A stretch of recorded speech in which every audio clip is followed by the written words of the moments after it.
Hey guys, welcome to the Lean to the Left podcast. Today we're talking politics, and with me are Arthur Hill from North Carolina and Robert Thompson from Georgia. I'm a Marylander transplanted into South Carolina, and together we're the Dixie Dems. Arthur's vice chair of the Brunswick County, North Carolina Democratic Party, and Robert's based in Atlanta, and he founded Peach News Now and its opinion damn liberals. That's GOT, damn liberals. Me, I live in Myrtle Beach, South Carolina, and spend my time hosting this podcast and producing the Lean to the Left blog site. Now, we're living in turbulent times, guys. Donald Trump's New York City hush money trial is underway.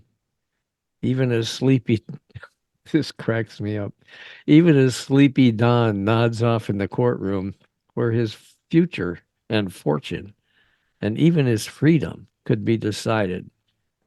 At least now, Sleepy Don the Con and other variations are far outdistancing Sleepy Joe on social media. The Republicans, they're an absolute shit show with their fearless leader tied up in court. There's a revolt against House Speaker Mike Johnson underway, led by none other than Robert Thompson's favorite lawmaker, Georgia Republican Marjorie Taylor Greene. You know what I'm going to have to do, Bob? Before I'm going to interrupt you. I'm going to have to bring the wig back. Bring the wig back. You should. I think you should. Why don't you go get it? Anyway, Green wants to get rid of Johnson because of his effort to devise foreign aid legislation aimed at helping both Ukraine and Israel in their respective wars. Nothing like trying to do something responsible. Oh, no. Anyway, insiders say the vote to oust Johnson will be called, but nobody has any idea who would replace him. And that's just the tip of the iceberg. So, guys, what's going on in your areas? Hey, Robert, since I brought up your favorite, Representative Marjorie Taylor Greene, why don't you lead us off? So I've forgotten to share this with you guys, but now that our former president is in a hot mess of a trial, I think this is a quote from the lady that he paid off. And I'm just going to read it. And maybe you have to read it twice to let it all Wait a sink minute, in. wait a minute. Did you just say from the lady he just paid off? Yeah. That he previously paid off. You're talking about what's her name? Stormy Daniels. Miss Daniels. Oh, yes. okay. So, Miss Daniels. Well, you're from Georgia. You're a Southerner, so you would call her Miss Daniels. You would. Okay. I bet she has insurance too. But, okay. All right. So I'm gonna read this and try to get all the way through it without laughing. So just bear with me. Go ahead. I had no idea if he penetrated me, and I'm a professional. He just kept yelling, "I'm huge. I'm the greatest." And then he met a gurgling. I can't do it. I cannot make it through this. So he said, "I'm huge. I'm the greatest." And then he made a gurgling sound, and he fell asleep. But hey, it was a job, and the check cleared. I may have to repeat that because obviously I could not get through that in a single sentiment. But did you get the gist of what she said? Oh yeah, we definitely got the gist. No wonder the guy is wore out. He's old, and he's also, I hear, passing gas in court, and just bless his heart. Bless his. Did you say bless his fart? Is that what? No, but that'll work too. I mean, I guess you got to follow him around with Febreze. But did she make this statement under oath by any chance? I'm not sure. So this is a meme going around, and it's so specific that it's hard to counter that it's not true. Okay, maybe it's a deposition or something. She's under oath. Maybe it's from her deposition because I think they deposed her for this. Yeah. Anyhow, but back to serious politics, and I would like to focus on some candidates. We have a primary coming up. We have a lot of really good quality candidates, unlike the clown car that we just talked about on the other side. I'll just say up front, I'm working with Ms. Keisha Waits. She's running for Fulton County Clerk. And just note that Fulton County Clerk is the office there that stamps all the documents, and it's quite a responsibility for the Fulton County Clerk here in Georgia. Uh-huh. Also, my friend and Robin Byro is running for a state Senate seat. Just remember that you may not have the same elected officials because there is some redistricting that happened, and there's many others here across our states that are coming up there. But you know what Republicans are worried about? They want to impeach the Homeland Security Secretary. They can't even get enough votes together to actually push that through effectively. I told Bob I had to tune to Fox News and risk my blood pressure going out of control watching Fox News. They basically have drones just flying around the southern border, and that's all they can talk about. And this may be but I teetered on possibly sharing this or not, but this whole border wall bullshit that the other side wants to put up, No, remember, watch your language. Watch your language. I know this is blood pressure coming through, but you know, the southern border and this wall and everything. I live in a pretty meshed area, and there are a lot of day laborers in their white vans that pass my home. These guys can stack a dozen ladders on top of a white van and go highway speeds. And Trump and his people somehow think that's going to keep the people out of the U.S. with some sort of wall. And I can see how that could maybe come across as a bit racist or what have you, but it's reality. Wait a You're minute. not going to keep these people out. Do they have these ladders so they can get over the wall? Is that what you're saying? No, these guys are actually here doing a job. They are Oh, they're already actually here. not They're bitching. already here working. Yeah. Okay. These Okay. guys will fill up all the gas pumps at the station at 7 a.m. to go and do their job for the day, and then they come back home late at night. They're actually here. They're actually doing the jobs that these other lazy ass Republicans just want to sit and bitch about. Again, that they can stack a dozen ladders on top of a van, and they think that somehow a wall is going to deter people from coming through the southern border. Good luck with that. Oh man. That's pretty funny. You said that they're going to gas stations because I haven't been to a gas station in over a month because I got a new electric Mustang and I'm just real proud of it. And it's an incredible thing. But I go to this grocery store where you get discounts on gasoline. I'm going to tell them I want something else because I can't use their gasoline discount anymore because I don't buy gasoline. Just Well, that I'm All these, sorry. I'm going all, off on a tangent here. I'm sorry. but no, Go all these ahead, Robert. things that we are talking about here they don't have anything to do with taxes. They have nothing to do with inflation. Yes, gas prices are up, but if you're the one out there driving a truck that gets 9 or 10 miles to the gallon, bless your heart. Yeah, right. It's not sustainable. Gas is not going to go down. Gas is not going to go down to what it cost in 1990. I'm Yeah, right. sorry. It's not That's going to right. happen. That's right. But meanwhile, I can go to Kroger right now and go to the meat section at Kroger and buy meats for $5 to $10.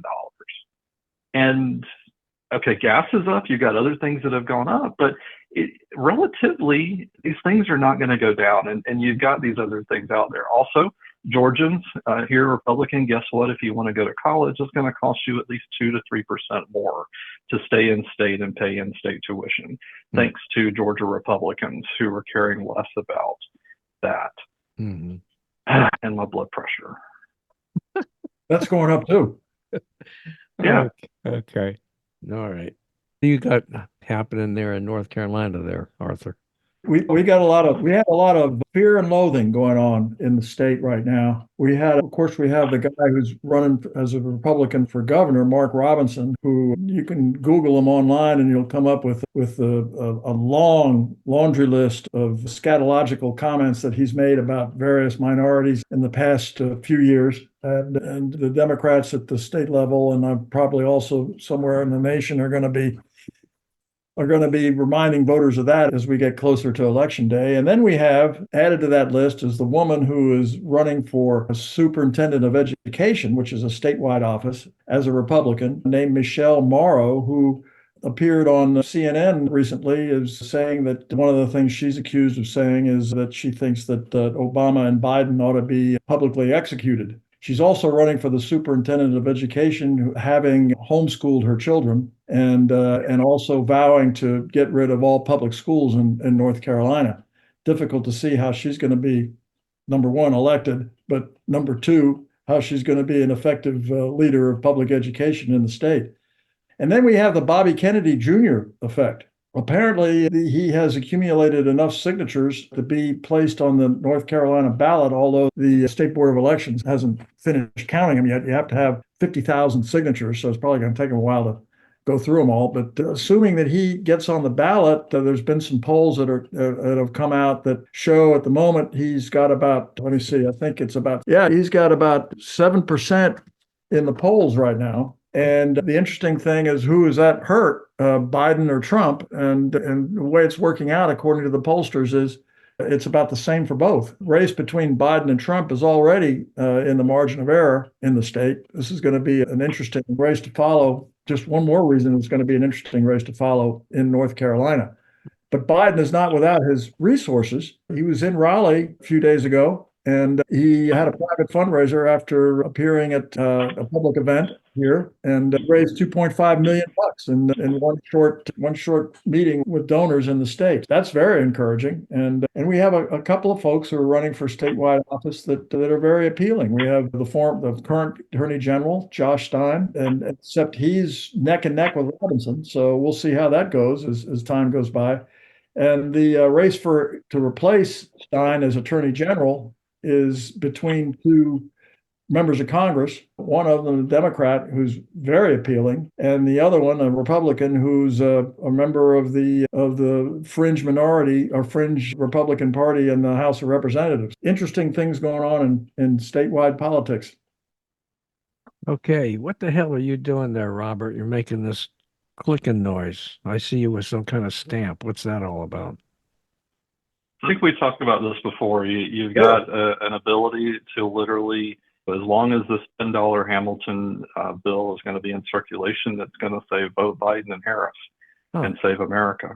And this is legal. So if it is for political reasons, I'm not a lawyer, but several lawyers have given an opinion this is legal. Okay. And you can circulate and get that in front of more people. I was reminded to stamp them. Okay. I just wanted to have you point that out because people are going to wonder what that noise was. And that's what it was. What does it say? Save America, vote Biden and Harris. Oh. Can you show that? Can you show that? Put it up to the camera.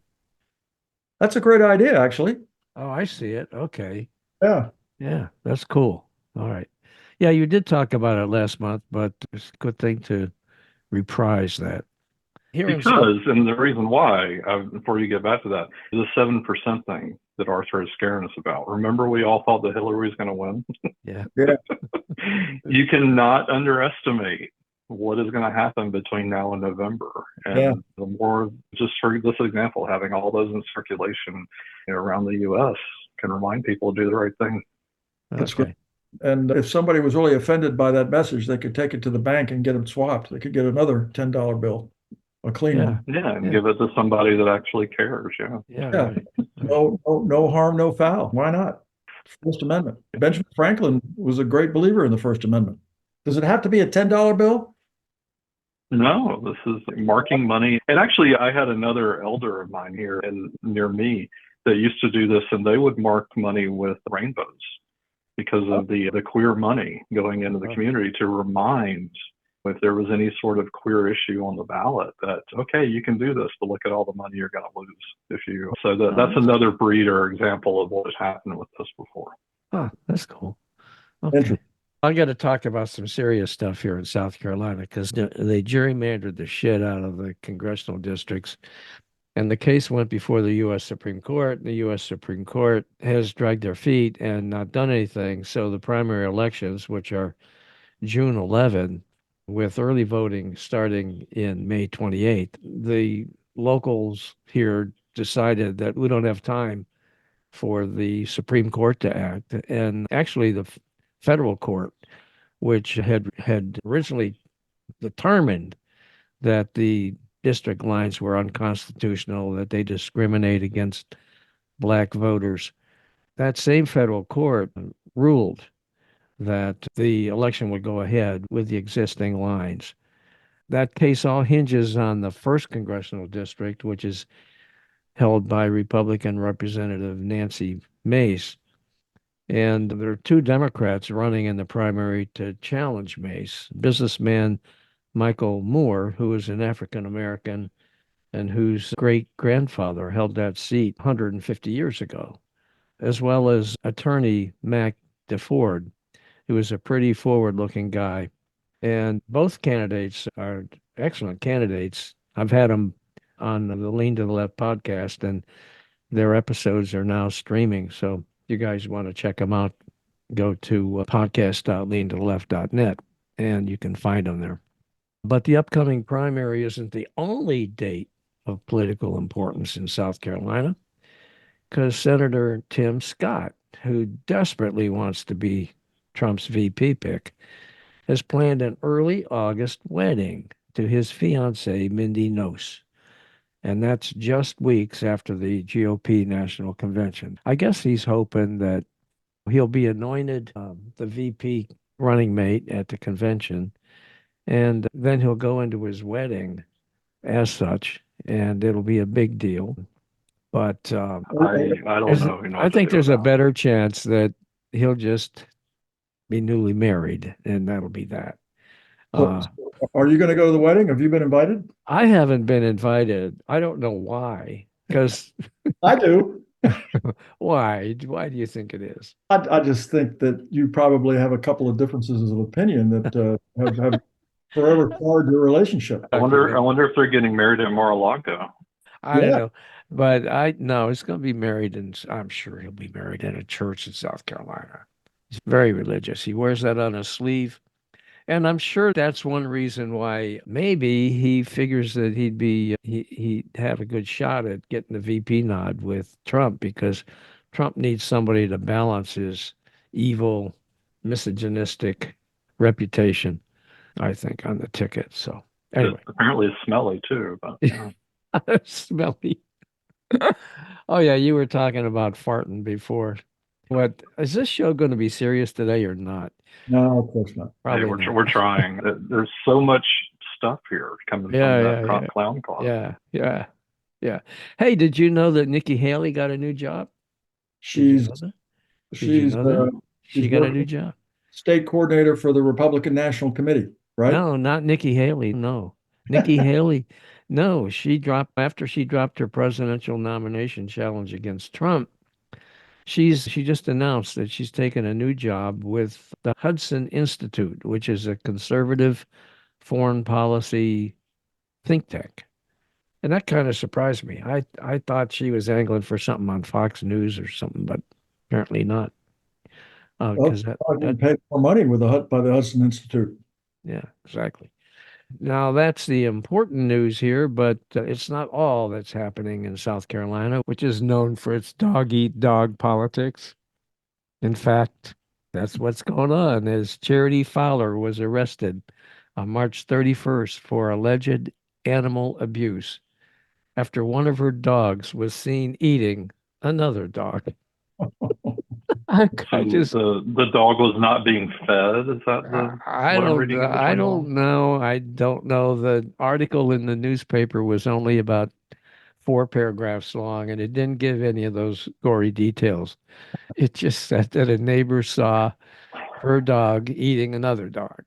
And so she was arrested, and she was put in the hoosegow for about a day, and then she was released. Anyway, that's all I know about that. But I just thought it was important enough to bring up. I love this dog-eat-dog politics thing, huh? Thank you for that. Yeah. Okay. I thought so. I thought you'd like that. All right. Now, hey, there's some other stuff we need to talk about. Abortion and immigration. What do you guys think about how those issues are playing out and how they'll affect the election? What do you think? Just look at Alabama. You have a very decently red district that was flipped recently by a Democratic lady who mostly was talking about abortion. You have a minority stance that the Republican Party is taking on abortion, and it is not popular.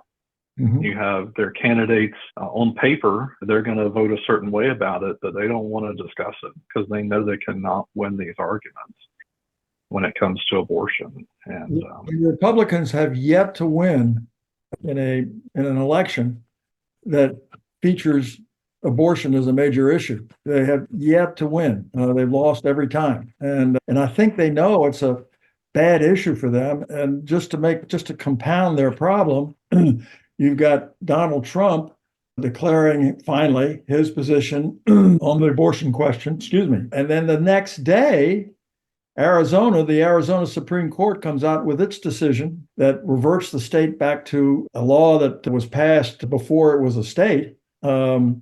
And so all of a sudden you have the Republican standard bearer who said, let's leave it up to the states, having effectively to backtrack what he said 24 hours earlier by saying that the Arizona Supreme Court decision went too far, and he didn't think that was a good idea. It's a terrible issue for the Republicans, and I think that it reminds me of the dog who finally caught the car. What do we do now? They won on the Roe versus Wade Supreme Court decision, and now they don't know what to do about it or what they can do with it, and they're incurring the wrath of the vast majority of American voters. So I think it's a great issue for Democrats to run on, and it's a terrible issue for Republicans. As far as immigration is concerned, I think that some of that's going to be offset. It hasn't been a good issue for Biden, but some of that is going to be offset by the clown show that's going on in the Senate right now with this impeachment thing. Obviously, we're recording this before the actual trial, but it's pretty obvious that there's going to be no conviction in this impeachment trial, and the Republicans are going to look like fools for bringing it up at all. So I think that's going to offset a little bit some of the unwarranted criticism that Biden has received on the immigration issue. He could have been more aggressive. He could have done more, but he didn't. And the situation is not under good control, and it needs to be. And he needs to do something about it. But I think over the long term he will, and we'll all be better for it. We'll have a better solution under a Democratic administration than we ever would under a Trump presidency. Yeah, I think that we can see that there's movement already, that these issues are playing against Trump. I saw something that came across my email today, the, something to the effect that Biden has closed the gap in the polls with Trump. I was looking for it here, but I can't find it. But basically, that's what it said. Have you guys seen that? Do you think that's really happening? I've seen reports that he's either winning or within a percentage point in a number of different polls, not just one. Yeah, yeah, A yeah, lot of different polls. yeah. I think his and it's happening because we're not seeing news stories to the contrary. right. Because how many of the stories were clickbait, honestly, over the past couple of months where Trump was leading, and then this happened, and of course nobody's talking about polling right now that I've seen. So Right. Yeah. Trump's a little preoccupied, having trouble staying awake though. Mhm. You know, there's so much on his plate for such an old man. we'll keep talking about how old Oh, he. and including we forgot to mention, because his cult is calling this out, that he is not able to make his son Barron's graduation That's right. because he's having to deal. You know who else doesn't make it to that is criminals that are in jail. You have to actually face up to what you've been doing over the past several decades. Yeah, Yep. how about that? And boo-hoo. Yeah, Hell, Barron probably doesn't even want him there. Probably his mother doesn't want him there either. Turned it into a freaking circus. yeah. Now you guys mentioned Robert F. Kennedy Jr. a minute ago. He's continuing his run, even though the No Labels Party has called it quits because they couldn't find a credible candidate, which, cracked me up. At any rate, what are your thoughts about the Kennedy factor? You think that that's going to take away from, you mentioned a little while ago as to whether it would benefit or hurt Biden or Trump? In North Carolina, yeah. But he's only on the ballot in what? One state, two states? He's Utah and anywhere else. He's trying to get on the ballot in other states, but right now I think he's only on the ballot in one. Yeah, I don't understand it. I think this is just another ego thing that's going on with him. Why else would he be doing this? There's no chance in the world that he could pull this off. I don't think. But of course there is. Of course Yeah. there isn't. And he's going to have to share the third party vote with the Green Party and with the Libertarian Party. And they're all going to fight for the crumbs from the table. But the history of it is, yeah, you sure in North Carolina, the RFK Jr. is polling at about 7% now, but that's going to shrink. That's going to shrink as the Biden and Trump marketing and branding and advertising campaigns gin up later this summer. And I just think that by the time we get to election day, people aren't going to want to waste their vote. They're going to want to vote for somebody that and feel that they're honestly making a difference. And I think that Kennedy will probably disappear into the shadows just like any other third party candidate in the history of this country has, Yeah, I think you're right. with the possible exception of the Bull Moose Party. Hey, you know what? If you guys would like to have a job at the Republican National Committee, you know what you got to do? Go to jail. Get out of jail. Applicants there are being asked if they believe the 2020 election was stolen. And that apparently is a standard that they've got to meet if they want a job at the RNC, which just goes to show how Trump is solidifying his hold on the Republican Party, right? Why would you? Well, Why, that's why would the first thing that you do when you take over a national party would be to fire all your state coordinators? and on top of that, if maybe that's the strategy, he's going to put everything in that Tim Scott guy from South Carolina, but they've also abandoned all minority outreach. You are trying to win a presidential race on your dwindling base, and you don't give a damn about anybody else. That's a great campaign strategy. Or if we read between the lines, maybe all those legal bills just are adding up and they can't afford to really put any effort anywhere else. Yeah. Robert, I see you have that fancy looking shirt that says American Family Insurance, right? Insurance. Insurance. Insurance. Is it insurance or insurance? We live in the South. You got to say Insurance. insurance. I know. I don't understand why they do that, but they do. Okay. Anybody else got anything to bring to the table today? Yeah, I forgot to mention one thing about that happened in North Carolina in the last few days. We just had this state visit by the Prime Minister of Japan, and there was a big hoo-ha at the White House, and he got a free meal there, and it was wonderful. But he had the option to visit one state while he was on his trip, and he picked North Carolina. And the reason he picked North Carolina was because Japan has invested in the last 6 years $6.6 billion in the North Carolina economy. They got a huge Toyota plant, they got a huge Honda plant, and now they're going to put in a huge Fuji plant. Japan and North Carolina are really hitting it off these days. I forgot to mention that earlier. Sorry. Oh, that's I really actually have a good friend of mine that travels back and forth every week to work on the Fuji plant. Oh, is that right? So, yeah. But I believe they're also hedging their bets because one other thing that Trump claims he wants to do, which there was an article out there somewhere, I have to dig it back out, but all of the extra money that we have spent on Trump's trade tariffs. And you've got these foreign companies looking at that risk of, okay, I can make something cheaper here. The other thing in the middle of it too, like I said, gas is not getting any cheaper. So if you make it in another country, you got to get it here somehow. Mhm. Why not just go ahead and make it here instead of worrying with all the other? Yeah. Yeah. Okay. Here in Georgia is also, we have a huge Korean investments and Kia, Hyundai, and the batteries that fuel those electric cars here in Georgia.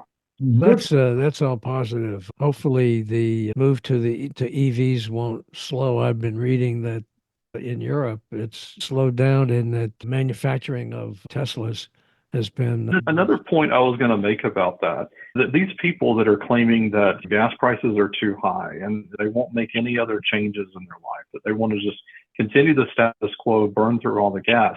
To tell DC to control prices, that sounds a lot like socialism. Yeah. doesn't it? Yeah. Sure doesn't it? Which way you want to have it? You want to have it America, we're capitalistic, or shit's going to go up in price, sorry, because everybody's chasing their next dollar. Yeah. If you want to control prices, again, that's socialism. We tried wage and price controls back when it was under the Ford administration, but by a Republican, no less. And it didn't work. It did not work. But you know that these are complex matters. It's hard to reason with some of these people. Yeah. There is a conspiracy theory going around that the Saudis are cutting back on oil production to hurt Biden in the election. I don't know whether there's any truth to that. I know that there have been reports that they're cutting back on production, but I don't know what their motives are. I just want to bring to the fore a very important piece of news, and that is that the Baltimore Orioles have just defeated the Minnesota Twins by Yeah. by a score of 4-2 on a walk-off home run by Cedric Mullins. So That's a sweep. it's a sweep. It's a sweep. It's a sweet sweep. That's great news. That's right. So that's the For the reason Braves, I'll say my Braves are tied right now with Houston. So we still got several more innings to go. Your Braves are tied with Houston. Yeah. Okay, I guess Arthur, are we supposed to care that the Braves are tied with Houston? Houston's last in their division, so the Braves losing to Houston is probably not a good sign for the Braves. Yeah. What a tough crowd here. All right. All right. So much for that. Anything else anybody has that actually touches on politics, which is what we're here to talk about? That's plenty for today. My That's blood plenty for pressure today. shot. So. All right. My remedy for that is to turn off Fox News. Just don't watch it. And that's what I do at night. I stop watching the news at night. I watch music in bed now, and I don't even watch the 11 o'clock news anymore. It just pisses me off. Besides, there's plenty of other ways to get the news without watching the local yokels talk about dogs eating dogs and things like that. But that's where you pick up stuff like this. That's where you get it. That's true. Exactly. Yeah. All right, guys. Listen, thanks so much. Great talking to you again. And another episode of the Dixie Dems is now finished and in the books. Hey, guys, thanks for watching. I hope you enjoyed this Lean to the Left video and you found it interesting and informative. Please visit on a regular basis and check out our interviews with guests on topics that focus on progressive politics and the important social issues of our time. Now, our interview shows stream on Mondays with special episodes on Thursdays. And you can check out upcoming shows, guests, and topics at podcast.leantotheleft.net. Subscribe to our audio version there and to our video shows here at YouTube. And follow us on social media. Facebook at Bob Gaddy and the Lean to the Left podcast. Now, it's two. Bob Gaddy is one Facebook page, and the Lean to the Left podcast is a second Facebook page. Twitter at Lean to the Left 1, Instagram at Lean to the Left 1, TikTok at Lean to the Left, LinkedIn at Bob Gaddy, and YouTube at Lean to the Left. Now, I hope you'll support Lean to the Left as well so we can keep things going. Just click on the Donate tab at the top of the leantotheleft.net homepage and contribute by buying me a cup of coffee. That'll really help and would be much, much, much appreciated. Now, this is Bob Gaddy signing off for Lean to the Left. Thanks for sharing your time with us.